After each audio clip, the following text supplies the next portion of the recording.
Okay guys, I'm creating this video because one of the most common questions that I receive is how do you use the needle threader on the Brother CP100X? It can be a little tricky. It's a wonderful feature. It's honestly one of my favorite needle threaders on the market that I've noticed lately, but it can be a little finicky. There are a few things you need to know to set yourself up for success. The first thing I want you to do is make sure that your machine is set to stitch 0. And this is just for threading your machine. Of course, you can use any stitch you need to for sewing, but for threading the machine, go ahead and make sure you're set to stitch 0, which just happens to be the stitch setting when you turn your machine on, that will be on your display there. So we're on stitch 0. The second thing you want to do is make sure that your needle is at its highest position. And the best way to do that is just use that needle down, needle up button, which is located right here. And it's going to be this one right at the top. So it's right there. And I usually just go ahead just to make sure that the needle is at the correct height. Press that, the needle goes down, press it again, the needle comes up. Okay, so we need that needle at the right height for this to work correctly. So what I'm going to do is go ahead and demonstrate this. I'm going to do it all the way through once, and then I'll go back and do it slowly for you. So I have my machine threaded from 1 to 5, and now I'm ready to go behind this little bracket here at 6. Just going to go ahead and put my thread behind the bracket, and from there I'm going through this little notch. I'm going to guide the thread onto the silver plate, pulling the thread to the back of the machine, press the needle threader down, swivel backwards, swivel forward, and release.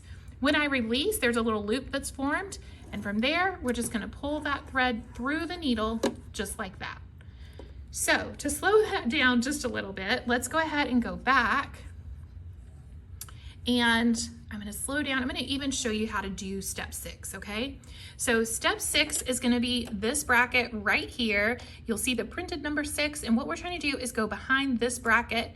We're going to slide our thread from the right to the left. And the best way to do that is holding your thread just like this and kind of going here on an angle, place that thread right on top of the bracket and slide it to the left, and then pull out your slack. Okay, so you can see how that's engaged there.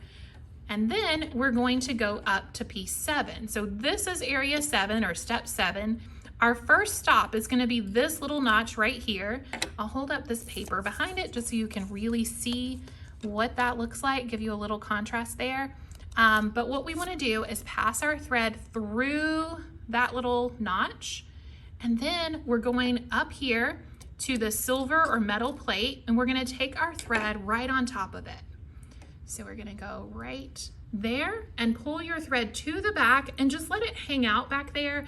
Whoops. You're going to, you wanna I usually give it just a little tug, make sure it's engaged there properly.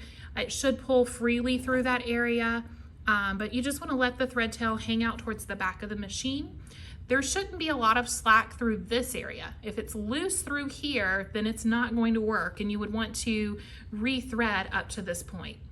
So now we're ready to go ahead and use the needle threader. So we're going to place our hand here, press the needle threader all the way down, swivel all the way back, swivel all the way forward, and release.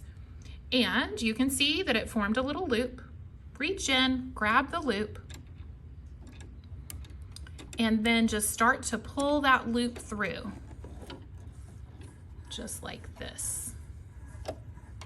Okay, and from there, your last step is to put the thread under the foot and behind the foot, just like that. I usually go right through the opening on the foot and then route it behind the machine. So now my thread is finished on the upper part of the machine, and I would be ready to go ahead and load the bobbin, but I'll save that for another video. Hopefully that's helpful. If you'll follow those little tips, again, setting your stitch to 0, and making sure that needle is at that factory setting by using the needle up, needle down button. Those two things really seem to help prevent it from not working. So let me know if you have any questions. I'm happy to help.